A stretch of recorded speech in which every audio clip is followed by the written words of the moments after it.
ത്തിലേക്ക് സ്വാഗതം. ഒരിക്കൽ സുബ്രഹ്മണ്യ സ്വാമി പരമേശ്വരനോട് രുദ്രാക്ഷത്തിന്റെ മാഹാത്മ്യത്തെപ്പറ്റി ചോദിച്ചു.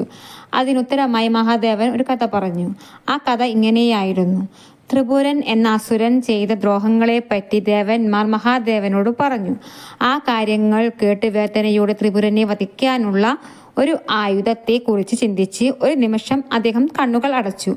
ആ ഒരു നിമിഷം കൊണ്ട് 1000 ദിവ്യവർഷങ്ങൾ കടന്നുപോയി. കണ്ണു തുറന്നപ്പോൾ അദ്ദേഹത്തിന്റെ കണ്ണുകളിൽ നിന്നും ചില നീർത്തുള്ളികൾ ഇറ്റുവീണു. ആ നീർത്തുള്ളികളാണ് ഭൂമിയിൽ രുദ്രാക്ഷ വൃക്ഷങ്ങളായി മാറിയത്. സൂര്യനേത്രത്തിൽ നിന്നു ഇറ്റുവീണ തുള്ളികൾ ചുവപ്പും, ചന്ദ്രനേത്രത്തിൽ നിന്നു വെളുപ്പും, അഗ്നിനേത്രത്തിൽ നിന്ന് കറുപ്പും നിറത്തിലുള്ള രുദ്രാക്ഷം ഉണ്ടായത്. രുദ്രാക്ഷം പല പാപങ്ങളും ഇല്ലാതാക്കുകയും ചെയ്യുന്നു.